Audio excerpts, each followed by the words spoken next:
Good morning everyone. I thought today I would do some coaster demonstrating, as I've made quite a few recently and I've had quite a few comments about the actual coasters, so I thought I would just go through what they are and where I get them from. But just before we start, I'll just flick through some that I've made recently. These are all using the Pink Ink design stamps and trying to fit your stamps on. Obviously it's a bit of a try to get the best image, because these are the actual aperture or space you've got to work on is a 9 centimeters squared. So what I do is I always cut my card ready to start straight away, so I know exactly what space I'm working in. And these, as I say, are all Pink Ink design stamps with a little bit of inking around the edges. And these last four are from Clarity Stamp, and these come as a complete stamp, so they fit nicely in there. And this was a separate set. The 3 butterflies with their flowers come as a single stamp. So they're the ones I've done so far. So let's just move those out of the way and go on to the coasters. Now, these are the coasters that I've used. I actually had the original 8 that I used in stock that I'd had for quite some time, but they're made by Pergamano, so I think originally the plan was for them to be used with parchment craft. I've not yet done any parchment ones, and when you read the back it says it reckons that you could probably get 2 layers of parchment in or 1 layer of card. So if you just rip that open just so that you see how they arrive. Take one out. This one is sealed. Surprisingly, the original box that I got hold of, they all came as separate pieces, so it was a case of just snapping them together. But if you look very carefully, what I found last night was if I just popped a craft knife in, they pop open. As you can see, this has a raised inner with a lip, and then it's a flat edge. And then this one, this is the top. You have a good dip where that actually fits inside. So your piece of card just sits in there. It's obviously pre-cut to 9 by 9, fits perfectly. And then all you do is just snap that together. A lot of people have commented and asked whether they keep the water out for spillages. To be fair, I've never actually used them as a coaster, so I'm not sure how waterproof they are. But I would think, because the top layer actually extends over slightly over the edge of the bottom, that they would actually keep the water out. But as I say, I've never tried them as coasters. So now I was just going to have a little look at, oh, and these particular coasters, you can find them in lots of online shops, but I bought mine from Clarity's Stamps website because they were, to be fair, the cheapest. They were, I think, £4, about £5 for the pack of 4. So now, as you can see, this is the base stamping I've used for a lot of the ones I've done, which is quite handy because it actually now gives me an outline to work on. So white paper isn't necessarily the best thing to have under your card, as you can't see the edge of your card. I just thought I'd also mention, when I'm stamping, I have these a silicone mat that I bought from Amazon, and it was in the kitchenware department. I think this was actually A3, probably bigger actually, because I've cut this one down, so it now fits comfortably over my A3 glass mat. But I find with the solid silicone or plastic stamps, you don't get a lot of give when you're stamping on a hard surface. So this very fine silicone mat just gives me all that give that I need to get a really nice impression. So I always put that down first. And I've got my base card purely because my stamp is actually bigger than the 9x9, so it's going to have some hangover. And if you're like me, I can never remember from looking at it, when I turn it over to ink it up, I can never remember which bits I need to ink and which bits I don't. So I generally just ink all of it, find where I want to put it and drop it down. So this stamp it's a very pretty little stamp. It's from the Thistlehog range from Pink Ink. So it's actually a little hedgehog with wings. So he flies around quite happily. And I've had a little play with this to see how I can get it on. And we can either... I quite like to get all the wings on and all of the little Thistlehog. So that actually fits quite well on there. And it's maybe rotate him around a little bit so he's looks like he's actually flying. Just trying to keep the wings on as much as possible, and yeah, that will be fine, I think. And then obviously this little bit here is going to hang off the stamp.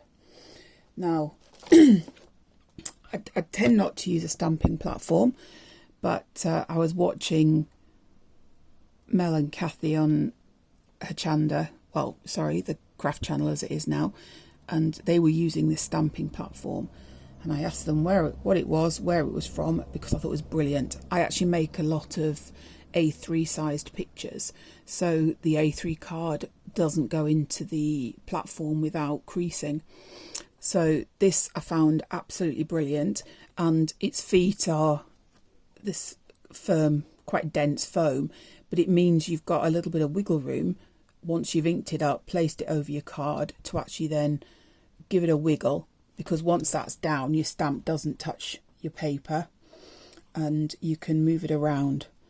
So this platform, I think it was by Woodware if I remember correctly, and I've thrown the piece of paper from the packaging out, so I can't remember exactly. So now that's the only thing, because it's small, it always takes the card up with it. So the stamp is now placed on the mat. Turn it over. I'm going to use VersaFine Clair Black. I like this because it means I can watercolour and it doesn't actually take up the ink. This dries water fast. Now I know that's the bit that's hanging off on this one. I think all the rest of the stamp's going to fit. So let's give it a good ink up.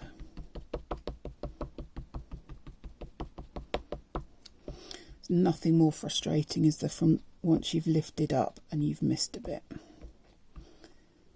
So I think that's all of that inked.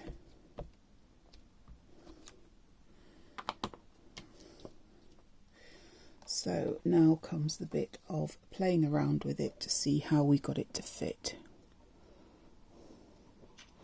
Then you can see from that, right, so I can just wiggle, you can see how I can wiggle it around to actually get the image where I want it.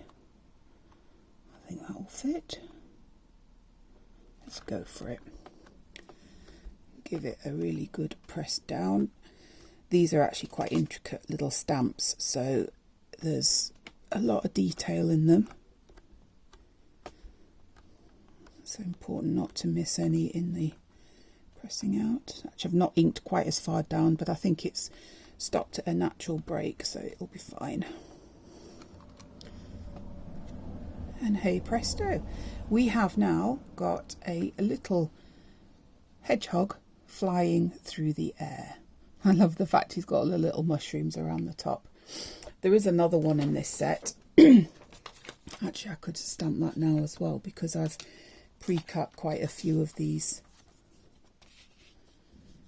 little pieces of card, and then because I'm quite pedantic about looking after my stamps, I either use a wipe or a stamp cleaner and a microfiber towel just to get it clean. I always like to put them back clean so that they're ready to go next time I want to use them.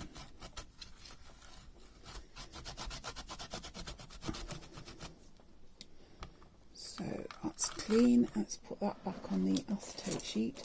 I'll show you this is the picture it's come on. And I think they're really quite pretty, aren't they, the two little thistle hogs. And that's the stamp set, so let's put him back on there. And all of Pink Ink stamps come with the little extras to go with them. And then this is the other one. So again, looking at positioning, I think let's do him like that, so at least all his wings on one side are on and they can drop off the side. Oops, a little bit of black ink there on my... Pick up the stamp.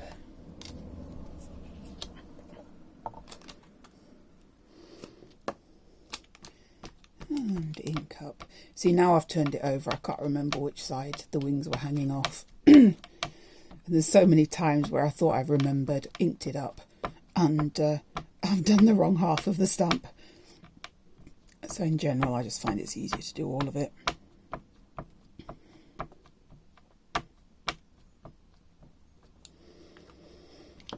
I used to do a lot of stamping, in fact my crafting. I first started out stamping and then I was not getting the great results I wanted. And, right, okay, so we've wiggled around there. Those wings are hanging off the end of his tail. Trail is as well.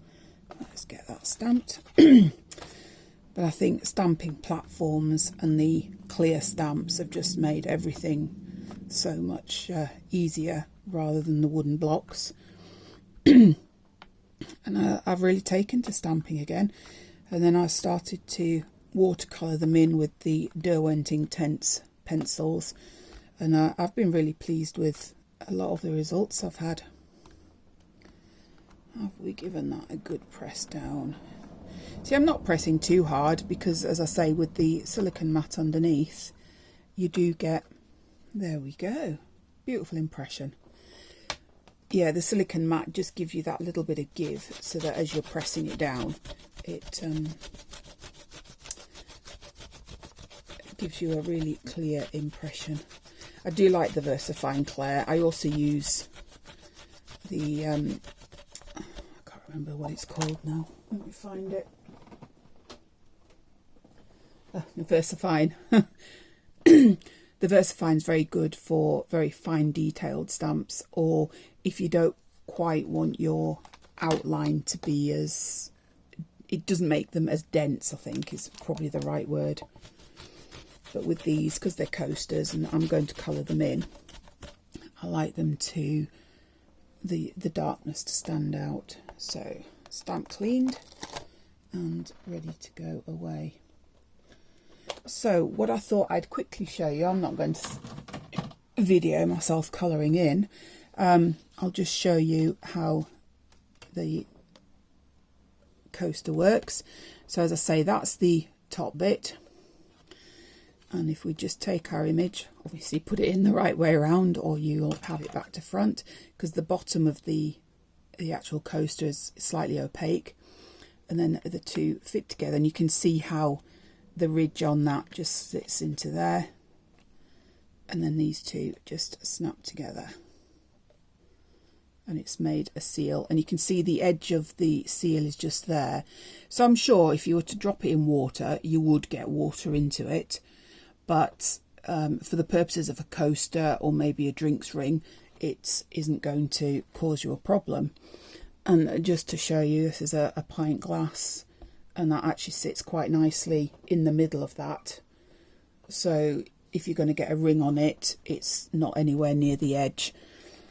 I'm sure if you've got small people in the house, you maybe don't want them to use them, but there we go. That's my word on coasters, really. So I shall go ahead and finish these off, and I will post some pictures of them when I have finished colouring them in. Thanks for watching, and I hope that really answers any of the questions that you might have had about the coasters. Thanks very much. Bye.